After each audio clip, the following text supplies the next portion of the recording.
መልስ ማን ነው ጥያቄ የሚያነሳው ጥያቄ እንዳይመለስ እንዳያውቀው አድርጎ ዝም ያሰኘዋል የእግዚአብሔር መንፈስ ከረዳችሁ ካለዛ ዘመናችሁ ሁሉ ትጠይቃላችሁ መልስ ይሄ በመጀመሪያ በእግዚአብሔር ዘንድ የነበረ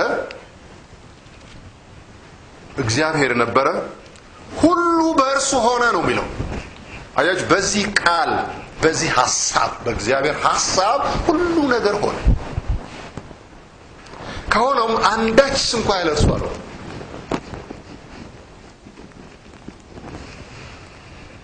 ለከንቱነት መገዛትን ፍጥረት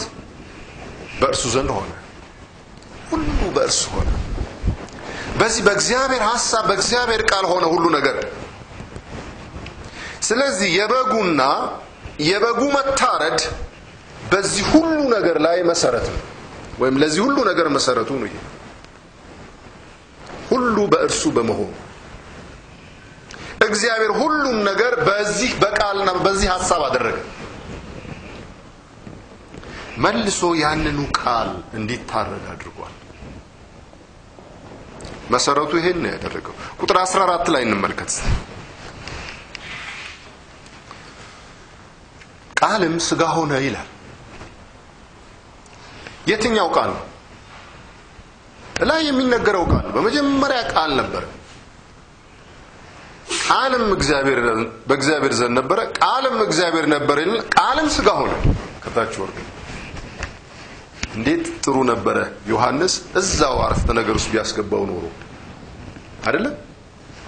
ለምን መሃል ላይ ሌሎች ምስክርነቶች እንዳስገባ ባናውቅም እቺ ቁጥር 14 የመጀመሪያው ሐሳብ እዚሁ ከቁጥር 1 እስከ 3 ውስጥ ብትገባ ኖሮ ቃልም እግዚአብሔር ነበር ቃልም እግዚአብሔር ነበር ቃልም ሥጋ ሆነ በእንደ ያ እግዚአብሔር የነበረው ቃል ምን ሆነ ስለዚህ ያ ቃል እግዚአብሔር ነው ስለኛ የተባለውን እንዶ ጸጋና እውነት ተሞልቶ ደግሞ በእኛ አደረ የሚለውን ቃልም ሥጋ ሆነ ግን ቃልም ሥጋ ሆነ ስንል አንዴ በታሪክ ለ33 አመት ሥጋ የሆነውን ኢየሱስን ብቻ የምናይ ከሆነ ተጎድተናል ይሄንም እንዳናይ ነው እንግዲህ ጸጋና እውነት ተሞልቶ ደግሞ በእኛ አደረ ማለት ነው ቃል ሥጋ ሆነ ይሄ በእግዚአብሔር ዘንድ የነበረ ሐሳብ ዓለም ሳይፈጠር ስለኔ የነበረ ሐሳብ በእኔ ዘንድ በዘመን ፍጻሜ ሥጋ ሆነ ይህንን ነገር ነው ማየት የሚያስፈልገኝ በየዕለቱ በዘመኔ ሁሉ ይህንን ማየት አለብኝ በእግዚአብሔር ዘንድ ዓለም ሳይፈጠር በዚያ ቃል የነበረው የእግዚአብሔር ሐሳብ በእኔ መፈጸሙ ያን ክርስቶስ የሆነውና የተደረገው ነገር ሁሉ ስለኔ ነው ስለያንዳንዳችን ይሄንን በህይወት ካልተረጎምን በስተቀር በጣም አስቸጋሪ ቃልም ሥጋ ሆነ ስለዚህ መጽሐፍ በዳዊትም ላይ እንደተጠቀሰ ይሄንን ጥቅስ ዕብራውያን ጸሐፊ ጠቅሰዋል ምዕራፍ 10 ላይ ስለዚህ ወደ ዓለም ሲገባ ይላል ዮሐንስ 1 ላይ ቅድም ባነበብነው በዓለም ነበረ ዓለም አላወቀው ይሄ ለዓለም ሁሉ ያበራ የነበረው ብርሃን በዓለም ነበረ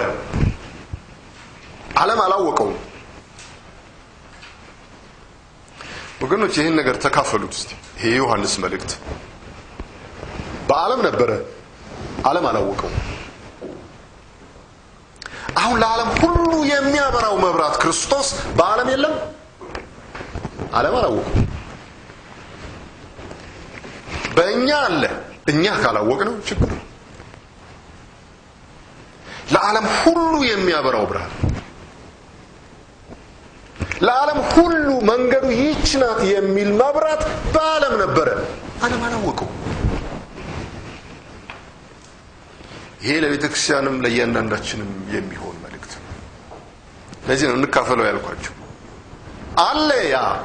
ለዓለም ሁሉ የሚያበራው መብራት ወይም ብርሃን አለ ከኛ ጋር አላወቅነው ነው ችግሩ ስለዚህ ወደ ዓለም ሲገባ ሲል የሌላ አይደለም በመንፈስ ነበር አሁን በስጋ ገባ ወደ ዓለም ገባ ማንም ወደ ዓለም ሲገባ በመወለድ እንደሚገባ ማለት ነው ይህም የእግዚአብሔር ቃል በመወለድ ወደ ዓለም ገባ እግዚአብሔር ማህፀን ተዋሰ ተወለደ ወደ ዓለም ገባ ስለዚህ ምን ይላል መሰላችሁ መስዋዕትን መባን አልወደድክም ስጋን ግን አዘጋጀህልኝ ስጋን ግን አዘጋጀህልኝ ይሄ ወደ ዓለም ሲገባ ነው ልባሉ ወደ ዓለም ሲገባ በዓለም የነበረው ወደ ዓለም ሲገባ ምን አዘጋጀለት ስጋን አዘጋጀለት ስለዚህ እግዚአብሔር ወደ ዓለም የገባው በስጋ በድርጊት በተአምር በመልክቶች በድንቆች ፍጥረትን በመጠቀም የሰውን ቃል የሰውን ቋንቋ በመጠቀም